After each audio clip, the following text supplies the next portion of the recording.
புது வரவான தாவேகா 4 முனை போட்டியிலையா சீமான் அவர்கள் விட்டீங்க சார்? அவர்லாம் கணக்கிலேயே கிடையாது சார். அவர்லாம் ஏசி பஸ்ல காசு கொடுத்து இப்ப மட்டும் என்ன ஏசி பஸ்ல காசு கொடுக்காமையா சார் போறோம் எல்லாரும் இப்பவும் அதே மாதிரிதான் போறோம். அதே தான் டிஎம்கே செய்யறாங்க. அப்புறம் நீங்க என்ன ஸ்பெஷலா செய்யறது? ஸ்பெஷலா நீங்க தமிழக வெற்றி கழகத்தோட தலைவர் தளபதி வந்து பாத்தீங்கன்னா இல்ல சார், ஒரு நிமிஷம். இதுல வந்து தளபதின்னு சொல்றதை விட நான் எங்க அண்ணனே சொல்றேன். சரிங்களா? ஏன்னா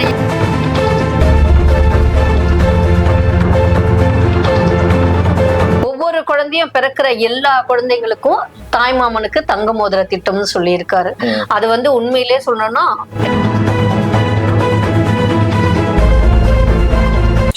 நியூஸ் தமிழ்நாடுகளுக்கு வணக்கம். இப்போ நம்ம கூட இருக்கிறவங்க பார்த்தீங்கன்னா திருமதி மேனகா ராம் இருக்காங்க.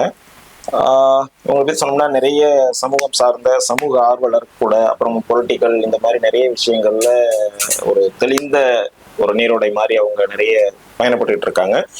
அவங்க கிட்ட வந்து இப்போ நடப்பு கால அரசியல், குறிப்பா வந்து புதிய வரவான தமிழக வெற்றி கழகம், அவங்களோட பாதிப்பு இந்த 2026 எலெக்ஷன்ல என்ன மாதிரி இருக்க போகுது, இப்படி நிறைய கேள்விகள் இருக்கு. அவங்க கிட்ட கேட்டு தெரிஞ்சுக்கலாம். வணக்கம். வணக்கம் சார். இப்ப நீங்க ரொம்ப நாளா வந்து இந்த பொலிட்டிக்கல் இதை நிறைய பார்த்துட்டு இருக்கீங்க, நிறைய தளத்துல இயங்கிக்கிட்டும் இருக்கீங்க, பார்த்திருக்கோம். இந்த 2026 எலெக்ஷன் வந்து என்ன மாதிரியான ஒரு எலெக்ஷனா இருக்கும்னு நீங்க நினைக்கிறீங்க? உண்மையிலேயே சொன்னோம்னா இத்தனை ஆண்டுகளா நம்ம பார்த்தோம்னா டிஎம்கே ஏடிஎம்கே இந்த 2 கட்சிகள் தான் தமிழ்நாடு எலெக்ஷனை பொறுத்த வரைக்கும் பெரிய அளவுல இருந்தாங்க. சரிங்களா? மற்றபடி பிஜேபி காங்கிரஸ் எல்லாமே இருந்தாலும் இந்த 2 கட்சிகள் தான் தமிழக தேர்தல்கள்ல அதிகமான ஒரு பாதிப்பை ஏற்படுத்துறது இருக்கிறது. ஆளுமை அவங்கதான். ஆனா இப்போ சொல்லணும் அப்படின்னா மும்முனை போட்டின்னு சொல்லலாம். சரிங்களா? இவங்க 2 பேரை விட இப்போ அதிகமான மெஜாரிட்டியில இருக்கிறது புது வரவான தாவேகா. 4 முனை போட்டியிலையா சீமான் அவர்கள் விட்டீங்க சார்? அவர்லாம் கணக்கிலேயே கிடையாது சார். அவர்லாம் ஏற்கனவே நிறைய இருந்திருக்காரு. ஏதோ ஒரு சில இடங்கள்ல அவரால ஜெயிக்க முடியுமே தவிர்த்து அவரு வந்து இந்த களத்துக்குள்ள இருக்காரு அப்படின்னா கண்டிப்பா அதை என்னால ஏத்துக்க முடியல. சரிங்களா? இன்னைக்கு இதுக்கு பாத்தீங்கன்னா சீமான் கட்சி ஆகட்டும் இல்ல திருமாவளவன் பாத்தீங்கன்னா இப்போ எலெக்ஷன் வண்டியில ஒரு தம்பி ஏறுறாரு, அவரோட செல்ஃபி எடுக்கணும்னு ஒரு ஆர்வம், யாருக்குமே ஒரு ஈர்ப்பு இருக்கிற ஒருத்தரை வந்து நேர்ல பார்க்கும்போது அவங்களோட போய் ஒரு போட்டோவாவது எடுக்கணுங்கிற ஒரு ஆர்வம் எல்லா இளைஞர்களுக்குமே இருக்கும். அப்படி இருந்தோம் அந்த இளைஞரை வந்து அடிக்கிறாரு. வந்து பாத்தீங்கன்னா இப்ப தமிழக வெற்றி கழக தலைவர் விஜய்க்கு வந்துட்டு அந்த தொண்டர்கள் எல்லாம் வழி நடத்த தெரியல, ஆர்கனைஸ் பண்ண தெரியல, அரசியல் படுத்த தெரியல, சரி அவங்க எல்லாம் வந்து ஒரு விசிலடிச்சாங்க குஞ்சுகள் குடிகள் அப்படிங்கிற மாதிரி நிறைய விமர்சனம் பண்ணாரு. அப்ப அவரோட தொண்டர்களுக்கு அதை சொல்லி கொடுக்கலையா? சரி, ஓகே சார். இப்போ அவரு சொன்ன மாதிரியே வச்சுக்கும். சரிங்களா? டிவிக்கேல இருக்கிற பிள்ளைங்க எல்லாம் சின்ன பிள்ளைங்க தான், யங்ஸ்டர்ஸ் தான் எல்லாம். இவரு வந்து இத்தனை வருஷமா கிட்டத்தட்ட சீமான் வந்து பல ஆண்டுகள் ஆயிடுச்சு. அவருக்கு இது ஃபர்ஸ்ட் எலெக்ஷன் கிடையாது. சரிங்களா? ஏற்கனவே ஆனா அவரால என்ன சாதிக்க முடிஞ்சது? இந்த எலெக்ஷன்ல அவர் தான் வந்து வின் பண்ண சிஎம் சொல்றாரு சார். அவரு ஏற்கனவே ஒவ்வொரு எலெக்ஷனுக்கும் இதான் சார் சொல்லிட்டு இருக்காரு. ஆனா பண்ணுவாரா? அவங்க என்ன வேணா சொல்லிக்கலாம், ஆனா மக்கள் என்ன சொல்றாங்க? இளைஞர்கள் அந்த சின்ன குழந்தைங்க என்ன வேணா அவரு கிண்டல் பண்ணட்டும், அவரோட கிண்டல்லாம் எங்களுக்கு தேவையே இல்ல. இப்ப எங்க வீட்லயே எடுத்துக்கினா எனக்கு ஒரு பையன் இருக்கான். என் பையன் வந்து கிட்டத்தட்ட விஜய்க்கு பல பேர்கிட்ட வந்து என் பையனே கேன்வாஷ் பண்ணிட்டு இருக்கான், விஜய்க்கு தான் ஓட்டு போடணும் அப்படின்னு. அவர்கிட்ட இருக்கிறவங்க எவ்வளவு பேர் வந்து அவரை உண்மையா ரசிச்சு அவர் மேல ஆர்வத்தோட வராங்கன்னு நினைக்கிறீங்க நீங்க? சீமானை பொறுத்த வரைக்கும் என்ன பண்றாருன்னு நினைக்கிறீங்க? உண்மையிலேயே சொல்லணும்னா சீமான் வந்து இன்னைக்கு பேசும்போது ஒரு இதுல சொல்றாரு, ஓசி பஸ்ல போறவங்க எல்லாம் வராதிங்க, ஏசி பஸ்ல போறவங்க மட்டும் வாங்க, காசு கொடுத்து போங்க அப்படிங்கிறாரு. நான் கேக்குறேன், ஏசி பஸ்ல காசு கொடுத்து இப்ப மட்டும் என்ன ஏசி பஸ்ல காசு கொடுக்காமையா சார் போறோம் எல்லாரும்? எல்லாரும் இப்பவும் அதே மாதிரிதான் போறோம். அதே தான் டிஎம்கே செய்யறாங்க. அப்புறம் நீங்க என்ன ஸ்பெஷலா செய்யறது? ஸ்பெஷலா நீங்க என்ன செய்வீங்கன்னு சொல்லுங்க. அவங்கதான் ஏசி பஸ் டிஎம்கே தான் விட்டுருக்காங்க, அதுல காசு கொடுத்துதான் எல்லா டிராவல். ஓசி பஸ்ல போறவங்க எனக்கு ஓட்டு போடாதீங்க. நான் கேக்குறேன், ஓசி பஸ்ல போற பெண்கள் என்ன மாதிரியான பெண்கள்?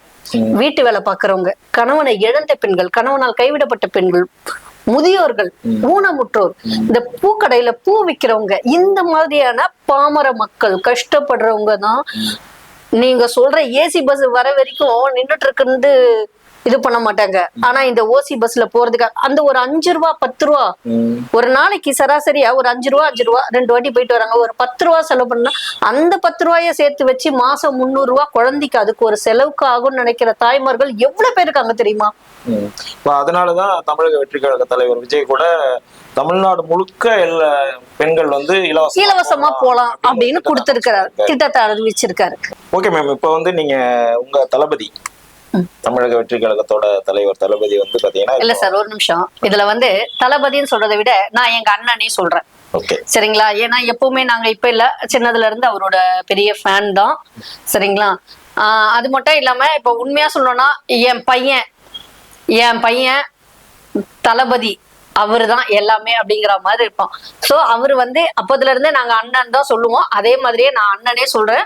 ஆனா தப்பா இருந்தா மன்னிச்சுக்கோங்கன்னா சொல்லலாம் சார். நீங்க அண்ணன் சொன்னா அவர் ரொம்ப வரவேற்பாரு, அவருக்கு அண்ணன்ங்கிறது தான் பிடிக்கும்.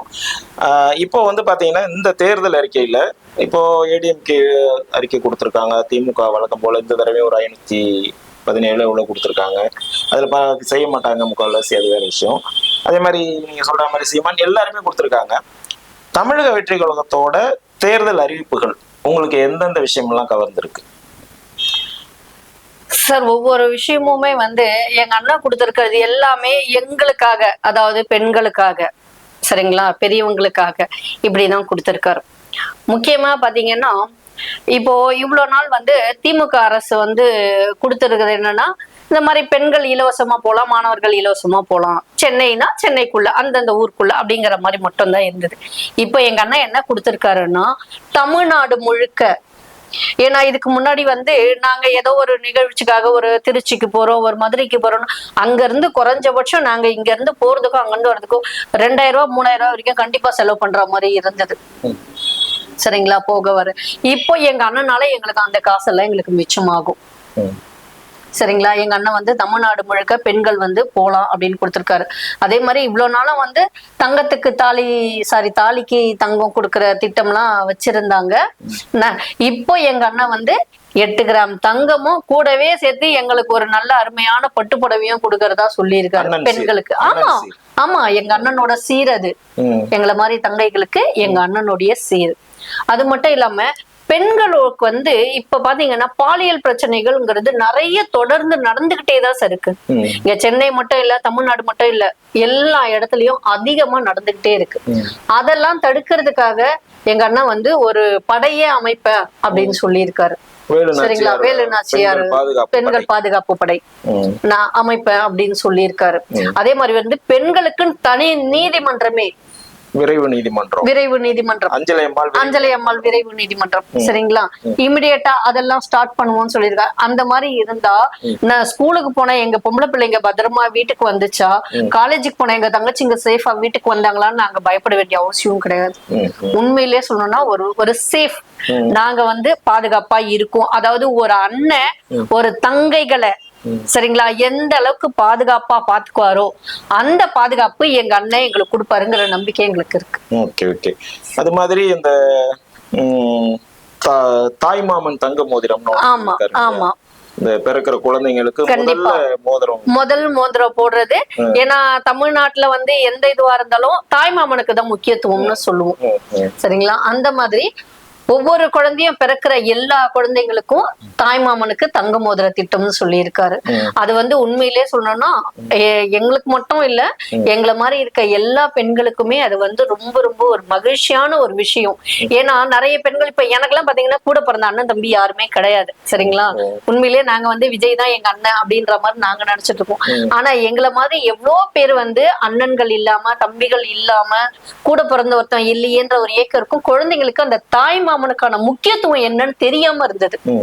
இப்ப அத வந்து எங்க அண்ணன் தெரியப்படுத்துவாரு அப்படிங்கிற நம்பிக்கை எனக்கு இருக்கு சார். அது அந்த திட்டம் வந்து இப்ப நீங்க சொன்ன அந்த தாய்மாமன் திட்டமா இருக்கட்டும், அண்ணன் சீர்வரிசை, இது வந்து ரெண்டும் ஒரு ரொம்ப பெண்கள் கிட்ட ஒரு உணர்வுபூர்வமா அவரை கனெக்ட் பண்ணி நிச்சயமா சார், நிச்சயமா. இப்போ எங்களுக்கு வந்து அப்பதுல இருந்து அவரை பிடிக்கும் சரிங்களா. எப்படி இருந்தாலும் அவர் எங்க அண்ணன் தான். எங்க அண்ணன் கொடுத்தாலும் கொடுக்கலாம். இப்ப எனக்கு குழந்தை பிறக்கும் போது எங்க அண்ணன் இல்ல, அதனால எங்க அண்ணன் எனக்கு கொடுக்கல. எனக்கு கல்யாணம் ஆகும்போது எங்க அண்ணன் இல்ல, அதனால அவர் எங்க அண்ணன் இல்லன்னு ஆயிடாது. ஆனா இதுக்கப்புறம் வர பெண்களுக்கு அந்த ஒரு பாதுகாப்பான உணர்வையும், ஒரு அண்ணன் இருக்கான், நமக்குன்னு ஒருத்தவன் இருக்கான் அப்படிங்கிற ஒரு இதுவையும் வந்து நிச்சயமா எங்க அண்ணன் இந்த இது மூலியமா கொடுப்பாரு. இந்த பெண்கள் பாதுகாப்பு அப்படின்னு சொல்லிட்டு அந்த எல்லா ஆட்டோ பஸ் இதுல எல்லாம் வந்து அந்த ஒரு பட்டன் சிஸ்டம் ஒண்ணு சொன்னாங்க, அது எந்த அளவுக்கு ரீச் ஆயிருக்கு பெண்கள்கிட்ட? சார் இப்போ பாத்தீங்கன்னா நிறைய பெண்கள் வந்து வேலைக்கு போயிட்டு இரவு நேரங்கள்ல தான் வீடு திரும்ப வேண்டிய சூழ்நிலை இருக்கு. குடும்ப சூழ்நிலைக்காக நிறைய பெண்கள் வந்து போறாங்க வராங்க. அப்போ நம்ம பெண்கள் வந்து பத்திரமா சேஃபா வீட்டுக்கு வராங்களா அப்படிங்கிறது வந்து ஒரு பெரிய கேள்விக்குறியாவே இருக்கு. என்ன இப்போ ஷேர் ஆட்டோஸ்ல வர பெண்களும் இருக்காங்க, பிரைவேட் ஆட்டோஸ்ல வரும். இப்போ எல்லா இடங்கள்லயும் தப்பு நடக்கிறதுக்கான வாய்ப்புகளும் அதிகமாவே இருக்கு. ஏன் பஸ்லயே கூட பாத்தீங்கன்னா நிறைய பெண்கள் வந்து பாலியல் சீண்டலுக்கு உள்ளாகுறாங்க. அந்த மாதிரி நேரங்கள்ல அவங்களுடைய பாதுகாப்பை உறுதி செய்யறதுக்காக தான் அந்த பட்டன் சிஸ்டம் அண்ணா கொடுத்திருக்காங்க. இப்ப அந்த மாதிரி ஒரு இது வந்து ஒரு பெண்கள் ஒரு எப்படி சொல்றது, ஒரு அருவருக்கத்தக்க ஒரு விஷயத்த அனுபவிக்கிறாங்க அப்படின்னும் போது அந்த நிமிஷம் அவங்க அதை இது பண்ணா அடுத்த கொஞ்ச நேரத்துக்குள்ள அங்க பக்கத்துல இருக்க காவல்துறை அதிகாரிகளோ அதுக்குன்னு ஒரு தனி இதுவும் டிபார்ட்மெண்ட்டும் கொடுப்பேன்னு சொல்லி இருக்காரு. அவங்களும் அந்த இடத்துல வந்து அவங்களோட பாதுகாப்பை உறுதி செய்வாங்க. அந்த பெண்கள் வந்து நம்ம சேஃபா இருக்கோம் அப்படிங்கறத இதுவாகணும். இது மூலியமா எனக்கு தெரிஞ்சு வந்து கிட்டத்தட்ட ஒரு 60-70% பாலியல் தொல்லைகள்ல இருந்து பெண்கள் பாதுகாக்கப்படுவாங்க, நிச்சயமா பாதுகாக்கப்படுவாங்க அப்படிங்கிற நம்பிக்கை இருக்கு சார். அதுதான் இப்ப அவரோட தேர்தல் அறிவிப்புகள் எல்லாம் பார்க்கும்போது பெண்களுக்கு அதிகமா கொடுத்திருக்காங்க. ஆமா, இப்ப பாத்தீங்கன்னா பெண்கள், குழந்தைகள், முதியோர்களுக்கு வந்து ஒரு தனி இலாக்கா ஆரம்பிக்க போறதாவும், அந்த இலாக்கா வந்து எங்க அண்ணனுடைய நேரடி இதுக்கு கீழே தான் இருக்கும் அப்படிங்கிற மாதிரி சொல்லி இருக்காரு. இது வந்து உண்மையிலே சொன்னா எங்களுக்கு எவ்வளவு ஒரு மகிழ்ச்சியான ஒரு விஷயம். ஏன்னா முதியவர்களா இருக்கட்டும், பெண்களா இருக்கட்டும், இப்ப நம்ம வீட்டுல இப்ப எங்க வீட்டுல எல்லாம் போனோம்னா நாங்க திருப்பி வரோமா இல்லையாங்கிறத வீட்டுல வந்து பயந்துட்டு தான் இருப்பாங்க.